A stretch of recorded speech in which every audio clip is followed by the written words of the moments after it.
Challenge. This is John Chapman. I'm the voice of One Crying Wilderness, and glad you could join us today. It's going to be a good conversation today on the challenge, and it's time to get ready, Glenn. As we were talking offline there, it's time to get ready for what's the description you used? It happens in soccer. It happens in all kind of athletics, really. Extra time. Extra time in soccer. It's extra time. Oh, yeah. Everything changes in extra time. Yes, it does. And you know what we're going to be looking at today is we're going to be looking at the debt structure, not only in the United States but also what's going on individually in our lives, but also globally, and how that is actually speaking to us on some things. And in the sport of soccer, of course, is that there's added time that's put on after the game is over, and Right. that's limited. Yeah. And it's hard to know really how much time that's actually going to be. And if we're Right. complacent, if we're sitting back and we're not doing anything in our lives right now, going, "Oh yeah, we're well into the game. Who knows when the game's going to be over?" I would have to agree with you, Glenn, when you when you said it. We are on extra time, and there's some things that we're going to talk about today that Mhm. I think really show that for all of us, Mhm. including where we're at in debt as a nation, and what that really puts in it. Glenn, what do you see here when you brought this forth, and then you recommended this Yeah. site, and we're going to be pulling from this. What do you see going on in regards to where we're at as a nation, and what implications? That's what we're going to be talking about today. The implications where that puts us at, really. Well, this is kind of an interesting thing because it's one of the, I don't want to say most hidden aspects of politics, if you want to call it that. It's almost never talked about, and when it is talked about, um, within a media network or even among conservative, it's just a kind of a poo-poo. It's like, oh, whatever, we'll deal with that later. We're more important in getting this candidate elected or doing this or doing that. And the thing about the particularly debt as it applies, to a nation, a block of nations, or even the world, is it can quickly affect. And I've been on the business end of this type of transaction, as have a lot of people. When the economy, tanks or goes south, how it affects everybody drastically and immediately. Can be a significant issue of anxiety and other things. People doing businesses, COVID, that was a big part of the COVID situation. But Right. but nobody just sits down and talks about the nuts and bolts of what the debt is and the debt obligations that our nation is responsible for, quote unquote.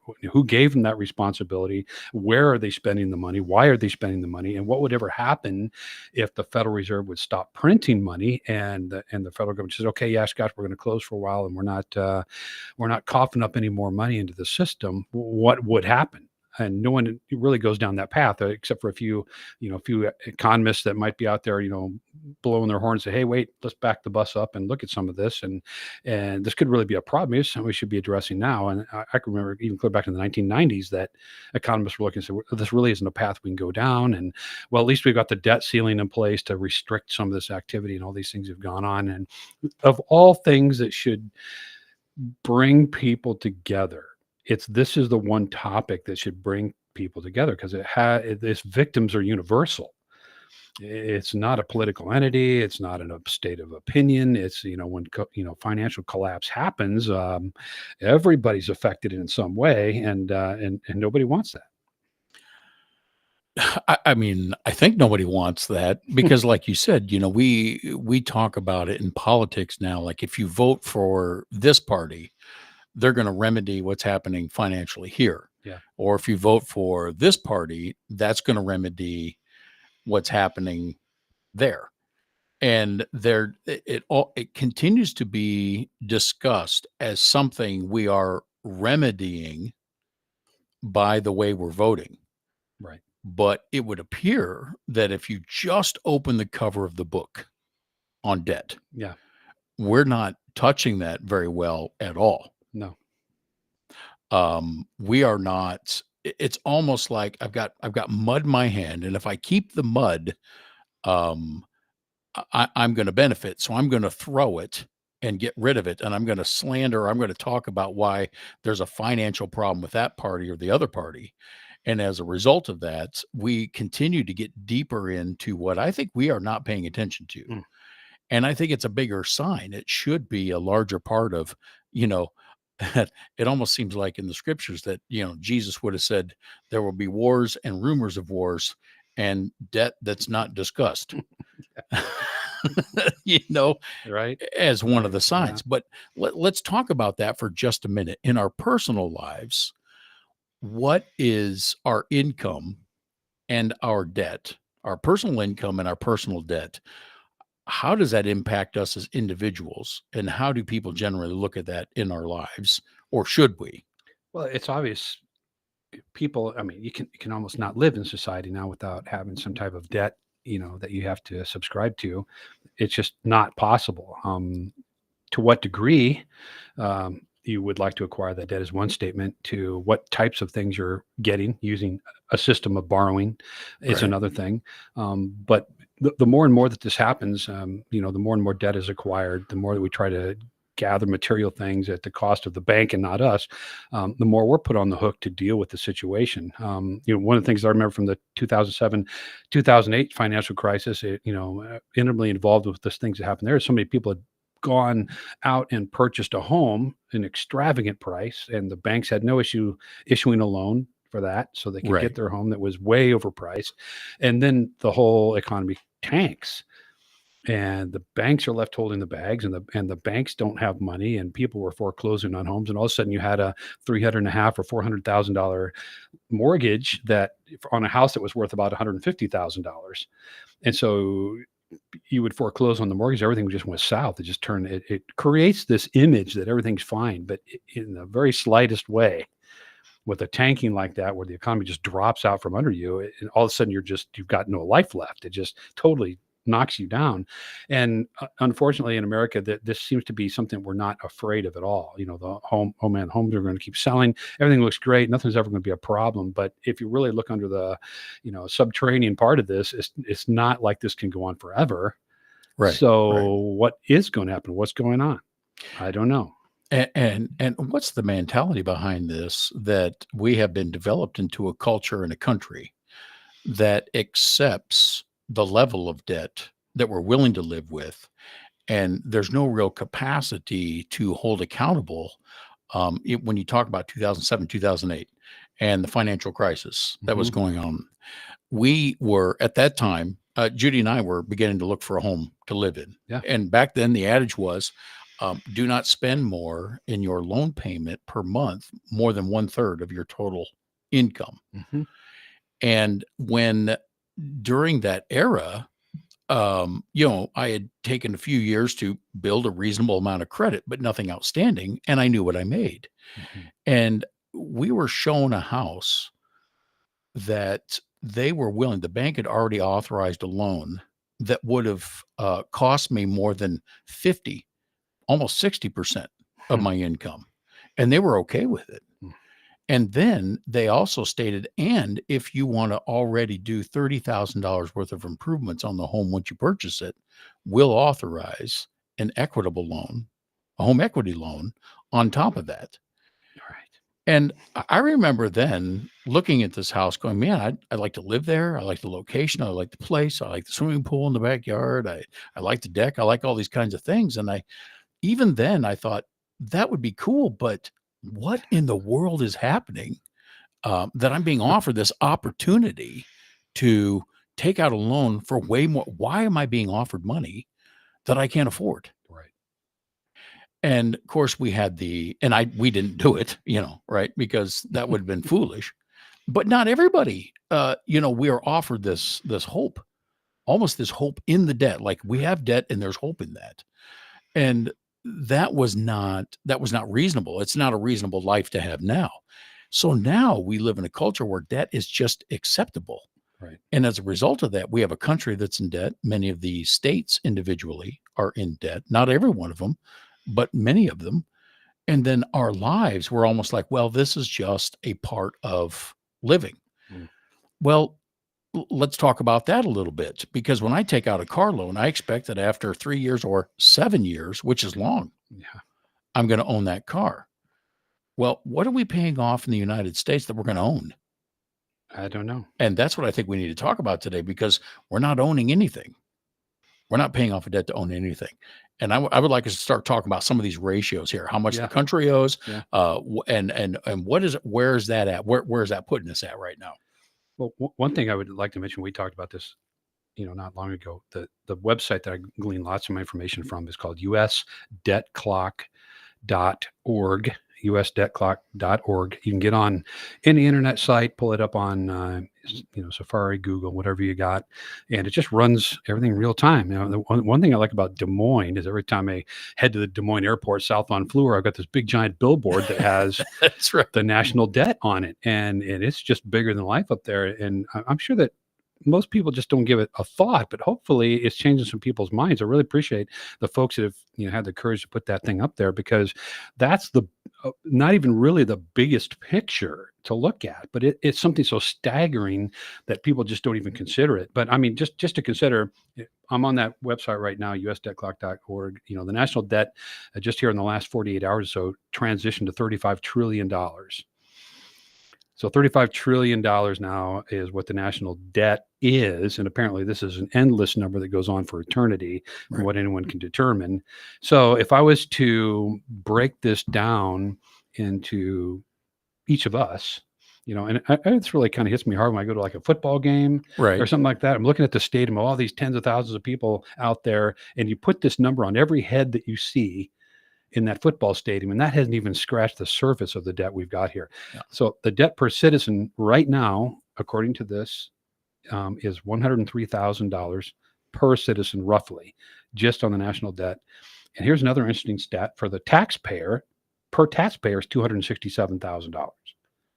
So okay. So you're separating adults from taxpayers, citizens from taxpayers. Right. So again, there's the facade that people don't pay taxes that ought to pay taxes. That's another topic for another day. But for sure, if you're a taxpayer in the United States, and many of us are, and we should be in many respects taxpayers, right? But $267,000, nobody, and that's per taxpayer. So you get up in the morning, you look over at Judy, you go, "Hey, honey, combined, we own $500,000 just in the U.S. national debt that we owe today." Now, no one came to us and asked us what we wanted or how they're going to spend it. That was all from someone else to doing that. And obviously that springboards into everything from municipalities to the state, to credit card, to personal debt, mortgage debt, all this other stuff, unfunded debt obligations. This is something we may talk about a little bit. I'm just going to run a couple numbers here. I don't want to hog the whole time here, but no, these are the numbers that we need to hear a little bit. Right. The unfunded debt obligation. And this website's interesting, you guys, because if you get on usdebtclock.org, there's actually a little thing up the top left-hand part of this website that says time machine. And you can click back or forward on the time machine icon, and it tells you what this debt looked like clear back into the 1990s. You can go back year by year if you want to. And it also goes forward in the time machine, so you can look and see, okay, if this spending continues, which clearly it is and it will, what does that look like in 5, 10, 15 years? Right. And the numbers just skyrocket when you look at the time machine going forward.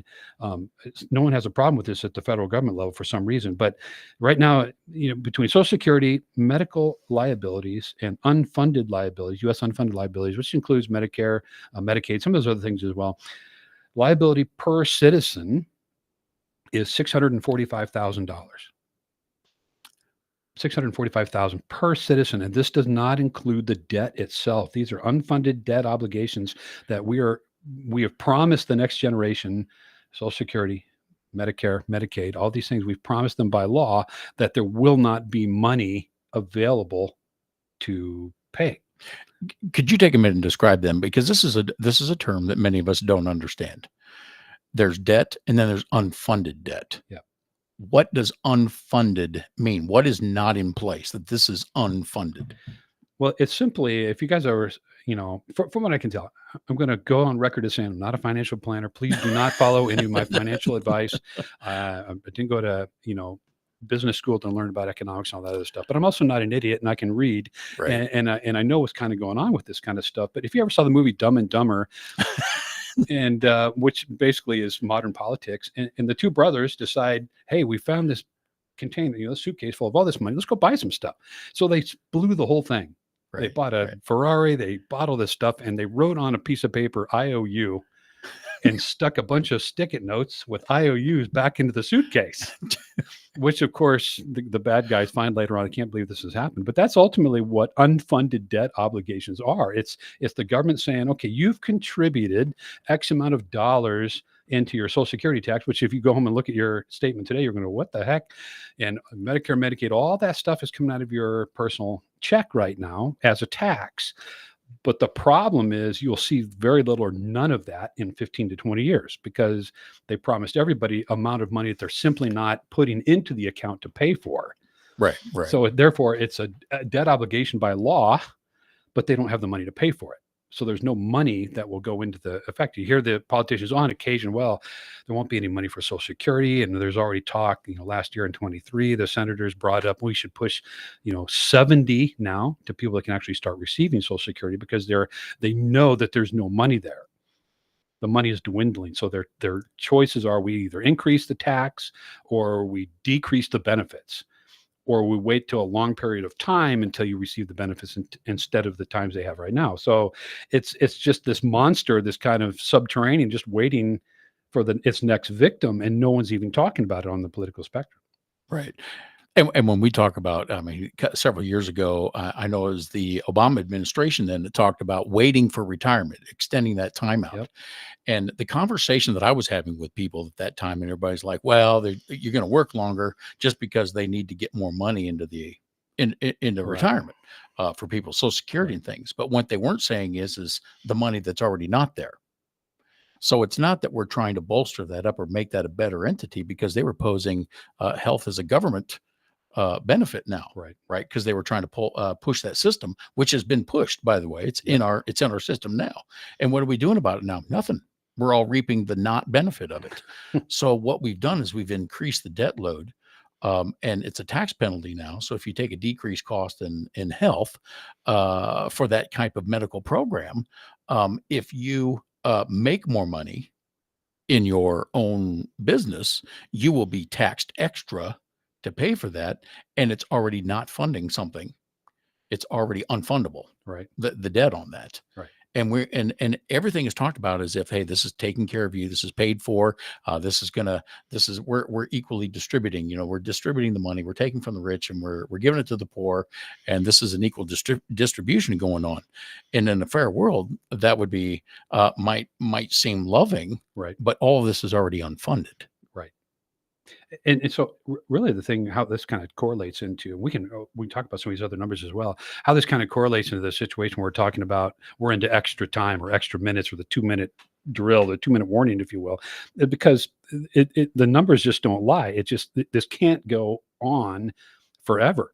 There's nobody that is listening to this show or anywhere else that I know that can just do this kind of a business scheme. Right. We're just going to borrow indefinitely with no end in sight and have nothing to show for it. I mean, that just isn't a business model that would work.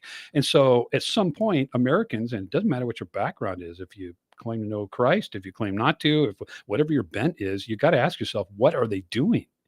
Right. What's the end game? What's the plan here? Because this might satisfy some people in the short term, but certainly not a long-term idea, because it just can't be sustainable. If I owe $650,000 right now just on unfunded debt obligations to make sure everyone's bills are paid in the future, that's only going to get worse because those accounts are being drawn from now. And there's another website here I'll just take a quick look at, John. Oh, It's the truthandaccounting.org, another website I highly recommend. Again, go through it, you guys, thumb through it. They're not hiding anything. You can actually go to the federal documents, the budget documents, where they talk about spending and expenditures and how they're doing these things. But right now, this website, truthinaccounting.org, is calculated the full financial state of the union. So this is what the federal government has in assets, according to them in their website. And I've done some research. This looks valid. $5.4 trillion, which sounds like a lot. But here's what the federal government owes. Just in unfunded Medicare promises, $66 trillion. Unfunded Social Security promises, $50 trillion. Public health debt, $26 trillion. Pension and retiree healthcare liabilities, $14 trillion, and other liabilities, $2.2 trillion. So the federal government has in assets $5.4 trillion and bills $153.9 trillion. So some of the people who are going to be listening to this podcast or listening to it even now are going, well, what does that have anything to do with what has happened in Israel right now? Why aren't we talking about what just happened in Israel?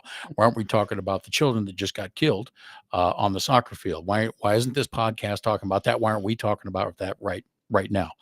And it's almost like those types of news things, which not that they're to be disregarded, Right. but one of the things that we have to talk about, that all the things that happen that we have a tendency to pay attention to, and maybe somewhere on our checklist of things to be paid attention to, most assuredly, we can be aware of those things. But larger in the scope of this with the whole picture, because when you're talking about when we are talking about extended time, right? We are comfortable right now, and the government has done Mhm. everything, and we choose to be, look, there's no problems going on in my life, everything's reasonable, not I only have X amount of debt, and my life's going pretty smooth here, and I think America's going to make it. I think the world's going to be a better place, Mhm. Mhm. and I think we should always hope for that. Oh, absolutely. But if you're not looking at the numbers that are telling us here's what's about to happen, if we're ignoring that, then we're the fools, because we're our game plan with our life, the importance of what we should be doing in our life, the importance of what we should be doing for God, the importance of who we should be trusting in God, and then relating that to our families. When you're talking about the scope of eternity, you can't look at these numbers and go, the world is going to be a better place under our watch, when you see the realities of what's actually going on here. This is just like wars and rumors of wars. This is just like, you see the signs. You will see, Jesus said, you'll see the weather. You know what's going to happen because you Right. look at the clouds. And we are ignoring what's happening when we see what the financial state of our country is and the world, because now we're integrated in ways that we don't pay attention to. Because we can complain about gas prices, and that should be startling enough. We can Right. complain about food prices, and that should be rocking us to the core, because we're not, that's keeping us on the small stuff in comparison to what is actually happening here. Right. And people will talk about, well, Bidenomics is why my grocery bill is so expensive. Well, inflation clearly is, but inflation has its roots in all kinds of things. But one thing is for sure, you can't keep writing checks from nowhere and creating fictitious money and having Yeah. a debt that's just exploding. Some estimate right now our deficit, which is the money you spent over budget. That's the deficit. People talk on the news like, oh, the deficit is like this is the debt. It's not. The deficit is this is how much we owe that's above and beyond the budget for a year. And some are estimating anywhere, between 100 to 120 days, we're another $1 trillion in deficit. Mm. Overspending just in deficit. So obviously they're spending to the point where it's not going to be payable. There's nobody here that's going to get out their checkbook and write a check and say, okay, it's not solvable. It's not solvable as it currently stands. So who is writing their congressman, state, federal, local officials and saying, okay, okay, what's going on? What's the end game? Right. How does this play out? Because there is no financial advisor you're going to go to and say, hey, listen, here's what I'm shooting for, right? Retirement at this amount, and here's my income, and what can we do to make my income sufficient for my retirement years? He's not going to say, well, we're just going to spend like crazy just to hope for the best. You're not going to go back. You're not going That's to go right. back. So, I mean, they're going to give you a plan, and every minute of the plan, they're going to be accountable. Hey, here's what it is today. Here's what it'll be tomorrow. This is our estimation. Does that mean you absolutely know that this is going to happen? Well, no. So this is so far beyond that. This is nothing that anyone is ever going to pay off in dollars or in material things. So, I mean, with that in mind, it's just a matter of time before someone says, okay, this model isn't going to be employed anymore. So when is that time going to be, and how are Christians going to react? How is the world going to react when we saw a little bit of it with COVID, and when they say, "Okay, Right. listen, we're not writing you checks anymore that don't exist for a debt you can't pay." The lender's finally going to say, "Yeah, we're not doing this anymore." And now, what does the borrower do? Yeah, you need to come up with money. Well, nobody has it. It's Right. just Right. not there. So it's another thing that points to the direction of a singular government system, which the Bible talks so clearly about. Right. We know that's going to be. We know it's going to be a single economic system, a single faith system. And so if we're playing within extra minutes, and anyone that's ever played soccer knows what that is, it's like, okay, especially if you're behind, Yes. Yep.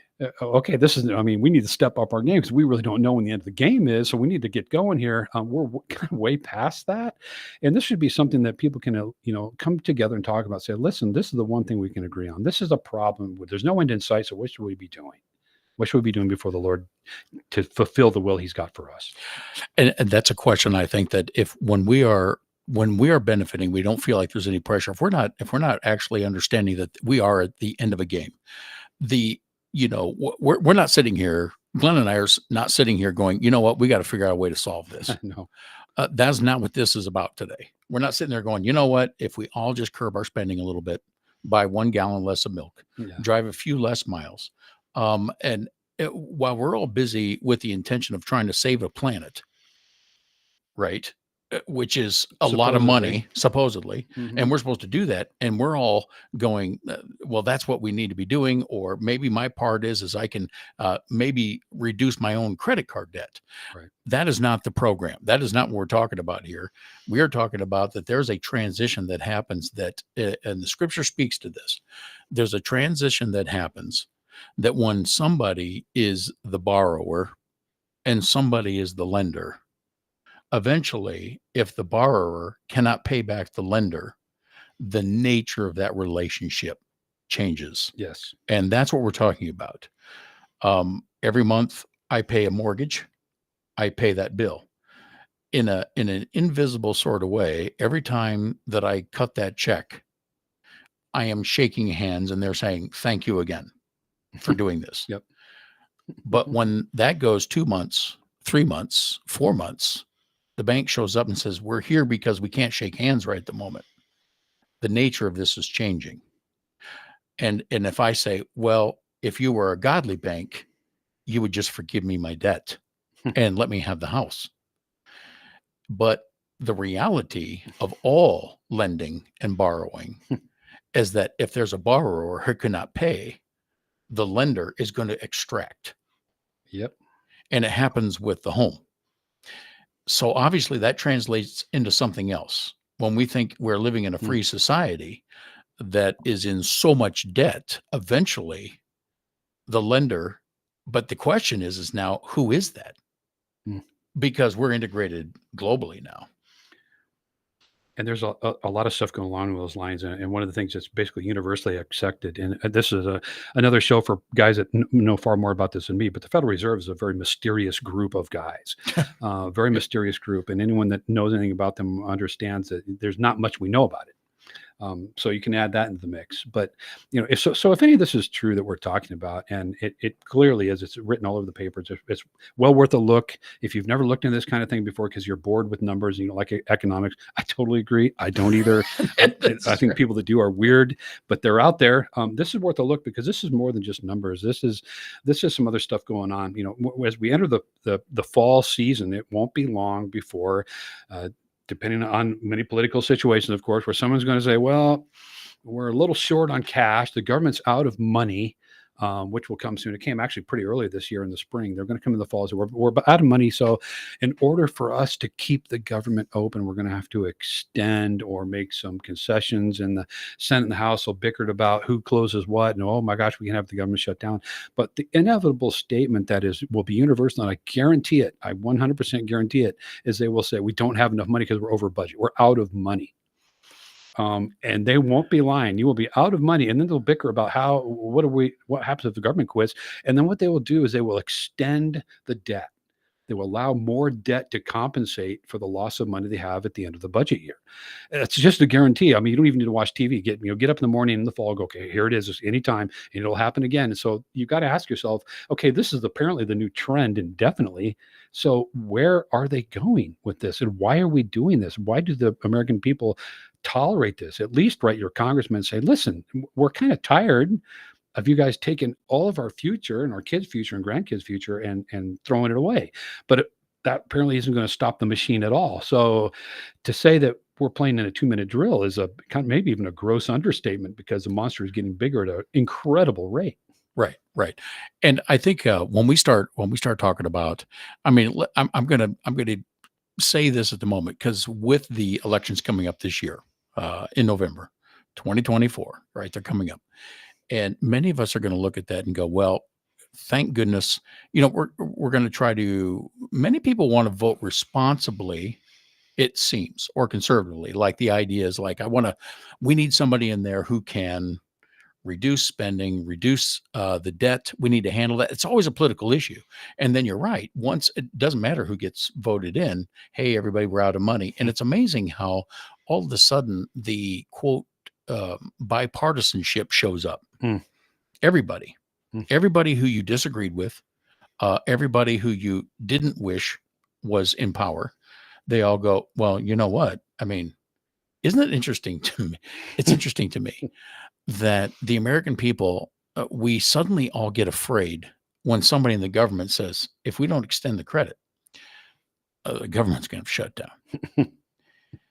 And I've pondered that. What threat is that against us other than what we've just displayed here is if when it's unfunded, much of the government activity is already unfunded. And it'd be like me going to that same bank, that same creditor and say, look, here's the deal. If you don't extend the years on my credit for this house, I'm gonna lose my house. And the bank, who's responsible for that, goes, oh my goodness, I should give you a bigger loan. And when we consider this, and it is easily conservative Republicans who are still on board. Oh, absolutely. And yet they run on the premise of, oh man, we got this wasteful spending. I like that. That doesn't mean stop the spending. It's just they want to change the direction. Right. Oh, it's waste because we don't agree with what it's being spent on. Well, the money that you don't have that you're spending is still credit that we can't pony up for. And that's a real deal. Glenn, there's a couple numbers that I went into here. This is current as of 2022. So this is 2 years ago. Okay. And when we're talking about there's an idea out there of the national debt versus the GDP, right? So the amount of money we're taking in versus how much money we're actually owing.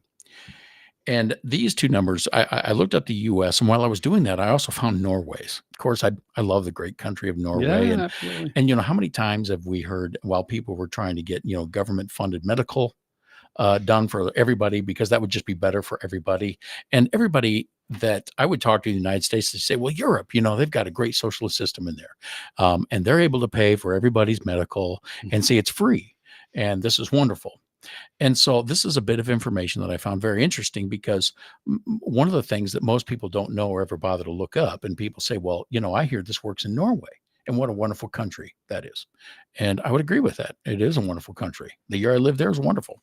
So here's the things we don't take into account. One, they don't accept illegals. Nobody gets across the border. That's a hands down. There's a gate down, and it doesn't matter who you are. Nobody gets to come in. It keeps the spending down. Number two, if you live there and you're a citizen, and this is not a joke, because I live there, and the people who I still love and talk to say it themselves, 50%. 50% of their income is gone. So if you make $30,000 a year, you get to keep 15. If you make $100,000 a year, you get to keep 50. If you make $300,000 a year, you get to keep $150,000 of that. So it's 50% of the income tax. But that's everybody who's working. Now, the next thing, which I find very interesting, is their GDP ratio to their debt is much different than the United States is. So let's talk about that for just a second. So when we talked about where we're at, and where are we at on the debt clock again? Almost 35 trillion. Just turned over 35 trillion. 35 trillion. Yep. So, and that doesn't even include the unfunded debt that's already in law. Say, hey, we're going to pay for this, but we just don't know how we're going to do it. Right. So right now, the United States stands at, 2 years ago, the United States debt to GDP ratio was 123%. Yep. And we want the government to pay for more things. So that indicates already what's unfunded. And if we're voting to get the government to pay for other things or just reshift how it's being spent, there is no money coming in to pay for what is owed. Right. 123%. That's an unrecoverable number. Right. You and I can't do that. No. I can't have I can't live like that. Nobody can do it. You lose everything. Norway, right, that takes 50% of people's taxes. Their GDP ratio to their debt, their national debt, is 37.1. 37.1. And the recommendation, now this is the internet, and of course the internet's always true. The recommendation for any GDP to debt ratio is not over 60. And again, the United States is at 123%. Yep. And by the way, for people who think that it's not true, both of the presidential candidates, and who knows who that will ever be. We think we know, but even President Trump acknowledges we have severe debt. Yeah. Right. And he goes, we have this debt and this is a reality. Even the Democrats would say, hey, you know what? We've got a debt and this is reality. And everybody's just going, but the way we spend the money, that's a better way to spend the money. Instead of looking at the fact that this debt ratio for the United States to the GDP to national debt ratio at 123%, and Norway is 37, and we think this is sustainable, I think you're right. Maybe we're long past those over minutes on the game. I know. And what's the plan? What should we be changing up here? What are some other figures out there that are kind of catching you? Well, and that's exactly spot on. The U.S. debt clock talks about that stuff, fairly dramatically. But a lot of people don't realize too that at the local level, state debt. State debt, obviously, if you live in a different state than the folks in California, et cetera, it's going to be a little bit different. But state debt, if you were to, as citizen, per citizen in the United States, is almost $4,000 per citizen for state debt. Local debt is $7,000 approximately per citizen. The interesting thing about the money that we make, median incomes, that's another fascinating thing about this website, is you look at it, tells you how much people made years ago, how much they make now, what houses cost years ago, what they cost now. And the median income is what? It's an average of what? It's an average. It's what 50% of the people in the United States, according to usdebtclock.org, could make in a year. Okay. All right. So median income in a year would be right now $39,600 approximately. And 20 years ago, it was $31,900. So about $32,000. So you've got, approximately $8,000 difference between the two in not quite 24 years. And then you compare that with the median home value. And anyone that's been shopping for a home lately looks and goes, what in the world? I mean, it's very expensive. So a median home is $407,000 in 2020, or in the year 2000, it was 165. New car, almost 50 grand is the median. Back in 2000, it was not quite 23,000. So everything's doubled or tripled when it comes to how much it costs, because we're writing checks for stuff that we can't pay. We keep extending the debt. So that whole process just takes us down this road farther and farther and farther. And it's, in the political sense, guys that feel like they need to address it. So you hear the politicians talk a little bit, but they never talk about this median stuff or what the inflation numbers are. You got to look for that stuff on your own to figure out what that stuff's all about. Right. But what they really don't talk about is in my opinion, there's a point of no return. And does that mean just the whole world disappears now because we have so much debt? No, I'm not saying that, but it's not going to be business as usual. Right. It will change drastically. And, just like, the Titanic, when it hit enough iceberg, punctured enough of its hull, the chief engineer said, that's checkmate. There's nothing we can do to keep it floating. It doesn't matter who the captain is. Doesn't matter what direction they point that boat. It's going to be a matter of, how quickly they can keep the water from filling it or not. But it's going down. It's just going down. And I just think we're at a point here where we're kind of fooling ourselves to think, well, by just next election will solve everything. And all of a sudden this debt will become obtuse. We won't even look at it anymore and we'll be fine. And this is one of the reasons that no one ever talks about it. No one ever talks about it. They just talk about, well, here's the benefits you get. Here's what you're getting now. And we ought to pay this. And you hear the reparations crowd. We need to pay reparations for this and that. We need to pay student loans for this and that from a fund that doesn't exist. From money that doesn't exist already. That we're so far in debt that I don't know where they think they'll get that money, except that the Federal Reserve prints it and does all kinds of tricky other things to make it work, but nothing that you and I could do. Right. One of the things that I see, Glenn, is that as countries operate in business, and as we import and export as countries, all of us in the world, is that every country has some sort of ratio. The amount of money that their country makes and the amount of money that their country is indebted to or spends also. And nobody really lives within the limits of their budget anymore. No. And there's a few states, and thank goodness Iowa is one of them, where we have a budget and there's money. And that money is there in case they have the rainy day fund. Everything is funded. that exists in there, and that's not true of every state. But when you look around the world, you look globally around the world, and we talk about things like, for example, because we are arguing over things that cannot be paid for, and we're trying to take money from countries that already don't have the money to pay for things. And I'm going to go back to global idea of the of weather and saving the planet and all this kind of stuff, going green, all these kinds of things. The United States is one of the countries that puts out the fewest of the gases, which is, by the way, just a false religious idea. I'm using their premise in having this discussion, as if we're actually functioning and saving any element of the planet when we're one of the cleanest countries out there. And yet we have this 123% deficit in regards to how much money we make versus how much money we're indebted to. Well, the country of India is when you look at a global, this is another piece of information that I looked up then in regards to, and this is on the World Bank debt. This is information anybody can look up and find out, all right, who in the world owes the most money to what is called the World Bank system. Hmm. And the UN is a part of this system. You definitely are. Right. So they're not the only bank on the corner. Our little institutions that we have here in the United States, we think, oh, but there's the bank. Well, apparently all the money is flowing all over the place. And India, which absolutely produces, I guess, the worst carbon footprint there is number one in owing the most money to the world. Number one. And they get the least amount of money being put out there. They owe more money than anybody. And Indonesia is the second one with half the population. So India is 38 billion in debt globally, meaning to all the other nations, they owe this to a World Bank system. And Indonesia owes 20.6 billion, or around 20 billion in what they owe to the world. So now we're creating a debt system one to another, which is why we've got government.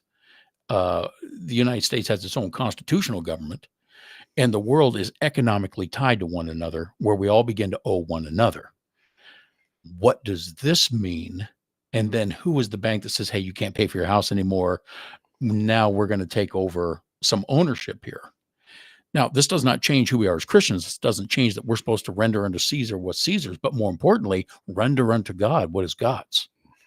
And maybe this is a reflection that the Christian community has not been rendering under God what should be the Lord's. No, I agree. And that includes time, that includes resources, all those things that he's called us to do these kinds of things. And along the lines that you were talking about with India, one of the fascinating things about COVID, because I got friends that had been missionaries there, and other people that had come from India. I actually have some colleagues that I knew that had come from India. Really interesting people and fun to talk to, learn about their culture and some other various things. But a country of India, when the whole world locks down for COVID, which they did, and they thought this was the best thing in the world, to lock everybody down and keep everybody safe, they instantly go into poverty. Right. Because their government just doesn't come up and cut them an $8 trillion check like ours did. Right. They lose everything. They lose any money that they had, any business that they had internationally working with other nations, to try to come up with a living. Now they're instantly in poverty. And now they're, everything that we're trying to help them avoid, they're deep into, up to their necks. Right. Sickness and poverty and other things, and starvation and the other things just humanity needs to live is done because the world locked down. Now they couldn't interact with the other cultures, with the other nations.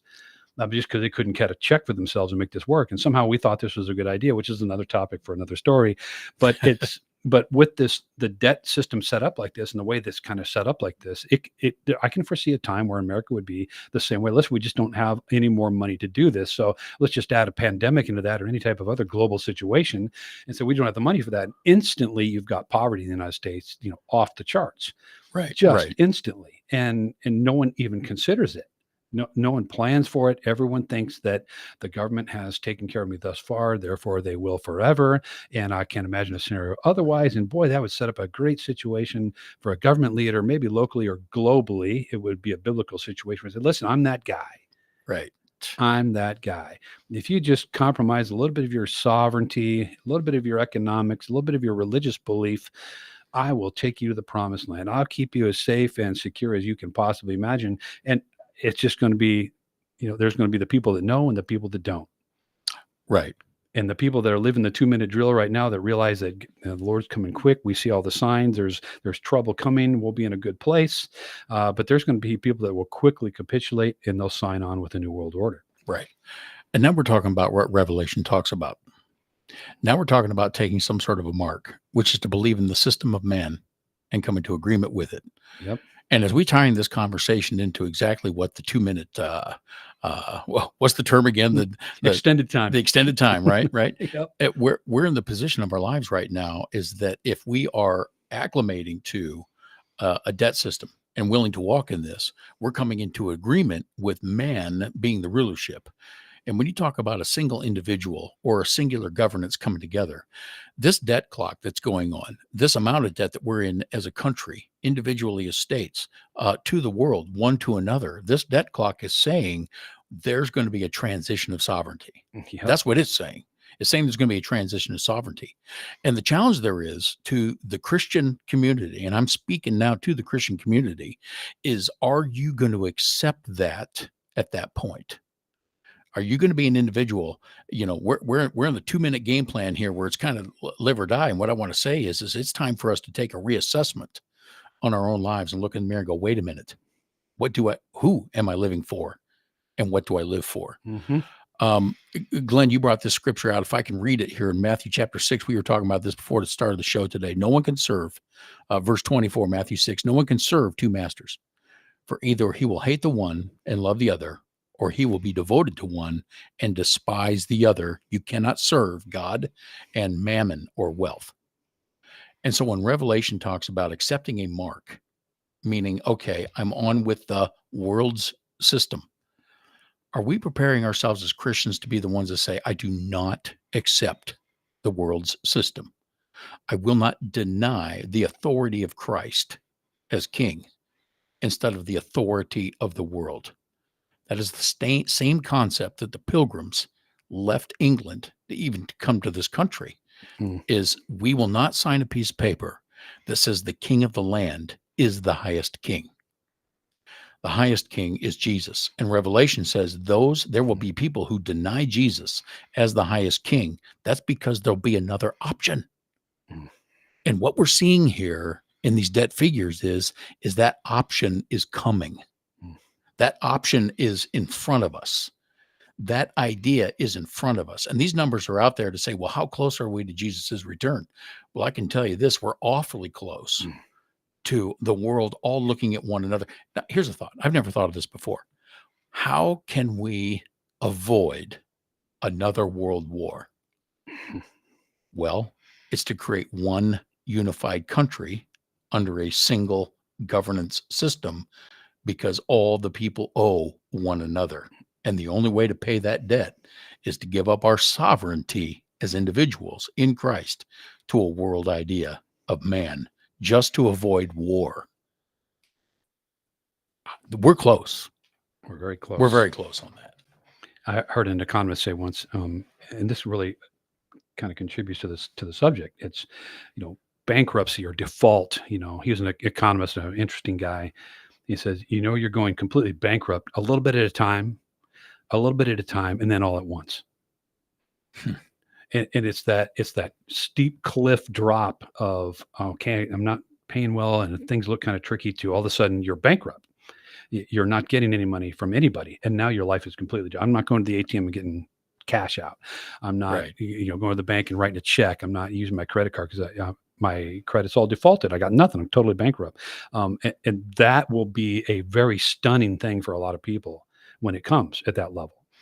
But again, unlike in days past, we're a big corporation and we'll file bankruptcy. Gosh, too bad for everybody. You want to lose a bunch of money, but we'll reorganize. You'll be back on the other side, right? We'll take good care of you then. I've heard that personally. You'll get a bankruptcy situation from a world or a federal bank that just says, hey, listen, government's cashless. You're not getting any healthcare benefits this year. You're not getting any foods. You're not getting any support from the government at all in any way, shape, or form. Yeah, we know you're a little older and you deserve it. You've been paying into it your whole life. Right. But tough luck. Right. It's just not there. We've spent it on other things.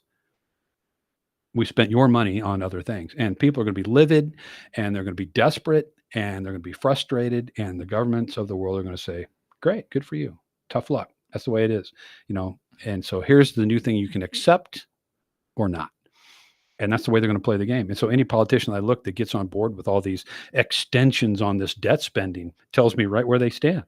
No, that's exactly Tells right. me right where they stand on this. Right. So if we're supposed to vote for a godly individual, what does that definition of godly mean now? Because godliness includes not being overspent or not living in debt to anyone, living within your means. And I haven't seen a politician yet who's able to get that done. No. I haven't seen a group of politicians who are able to get that done. And no, we're not supposed to trust in the politicians themselves, but we certainly can't trust that they're going to necessarily do. We're looking at them and say, you know what, that president, he's a mean man. He said some mean words. Yeah. Well, okay, fair enough. Let's talk about money. Well, we finally got so and so politician in there. Man, they are godly, they're a God fearing man. They what? They asked us to up the debt again, I know. And again, and again, and and again. again. That's right. Unfunded Medicare promises, 66.2 trillion. These are promises of Medicare that are unfunded from that website. What was that website again, Glenn? Well, this the one that you're getting that one from is That's from the truthinaccounting.org. Truth in Accounting. Yep. And their numbers are a little higher even than usdebtclock.org. So I'm going with the conservative of the two when I'm quoting these two numbers. But their numbers are quite a bit higher. And I think they're not wrong. If you read the data, I think they're not wrong. But yeah. It's putting us, and we're talking about this because you need to be considering in your lives. People need to be, when you hear this, you need to be considering what is my what am I looking at with my life? Am I calm? Am I accepting what's going on? Am I ignoring these signs of what's going on? Because it means something bigger. And if you open up your Bible and you start looking in what the Bible talks about a family is, what a family does, and what a church is, what the body of Christ is, and what the body of Christ does, and you start going, now, wait a minute. If the government can't pay to take care of the poor, who's supposed to do that? Yeah, right. Well, you're looking at them. Well, if the government can't pay to take care of my mother or my father, how am I supposed to retire? Well, here we go. Now we're going back to biblical living. That if we say no to the governance of man, that means we accept the burdens of responsibility. Mm-hmm. And we've been accepting this debt load because we want this fictitious thing called retirement as if it's heaven. Instead of going, no, there's responsibilities we have. And these are truths that are self-evident that we need to be responsible in regards to our own selves, our own families, and the scriptures say so. The scriptures don't say, hey, get into debt to where everybody can live comfortably and nobody has to take on a burden within their own family. As a matter of fact, biblically, it says, for the man who does not take care of his own household, he is worse than an unbeliever himself. Mm-hmm. Mm-hmm. And that's not trying to get the government to take care of that person. No. That's the individual taking care of them. And how can we be a witness of Christ if we're not even willing to take care of our own family? I agree. And I think that's where we're at in this clock. We have found out that we are less Christian than we thought. We are less the body of Christ than we thought. And then we're way more concerned with what the church is spending and how it's spending it. And that's, what was the term you used? The next edition. We got to be talking about the next edition. Yeah. On that church building. Next added edition. Yeah. Right. I believe Jesus was talking to the Pharisees. He says, and you say that the money that you said you're going to honor your father and your mother with was Corban or promise to God. And we're going to use it over here at the synagogue. Well, we're out of that. We're out of that money. Right. And so the purposes of the gospel are underfunded because our debt load is also quite large. And there's no, I mean, this isn't one of those, discussions or podcasts where I say, okay, here's how you solve it. We're going to go out and solve it. It will be worth your time to review some of the material that we talked about today, just because you might be surprised. Maybe I've never looked at this before. And it might be alarming that some of the numbers are this big and that no one's talking about it. And hopefully it is alarming, because it'll challenge us to maybe do the right thing. Hopefully if you believe in God and you follow Christ, you're already taking care of the poor. You're already contributing some of your own wealth and time to those that are in need. And if you're not that person, you're going to want to practice up. Yes. You want to practice up, because the time's going to be here when you're going to have ample opportunity to do that. And it's always a command to do that. So this isn't saying change your life and all is going to be well with the federal debt. It's just going to be what it is. You can watch it happen in real time. But what it is saying is, hey, listen, let's step up to the plate and see what God would have us do, because this isn't, a confrontation on politics or anything else. It's just a reality of what's going down. If I was on the deck of the Titanic and I'm looking out front and I notice the water is washing up over the bow, Right. yeah, I'm gonna grab. We're gonna try to get off this boat. That's right. We're not going to say, well, what's the next destination? Or, man, the meal was terrible in the dining hall tonight. None of that. It's going to be, That's right. let's get off this thing. And I don't care what walk of life you are, political bent you have. Let's get off of it. Yeah. Let's find safety. Let's find salvation, because that's what's going to be required. This is pointing us back to the original purpose ever of the original promise that started back in Genesis. And God said to Adam and Eve, when he was rebuking Adam and Eve and Satan, he promised that he was going to send his son, and he was going to do it through the woman. And that seed was going to destroy the serpent. And if we think there's another religion that's got the right idea of what's actually supposed to happen, we are mistaken, because salvation only comes through Christ, through God's living son. And he is the living son. And we should look at this and go, what have we become as Christians? What have we done as God's church? And what are we to do now? When you talk about the Titanic, and we'll probably say that again on this program for sure. When you see the debt, you understand we are quite a bit underwater. But what's important now is what is important. And have we forgotten that Jesus said, go ye into all the world and proclaim the gospel? Go ye into all the world and make disciples of all the nations. Yeah. This is the end game. This is the thing that we are supposed to do.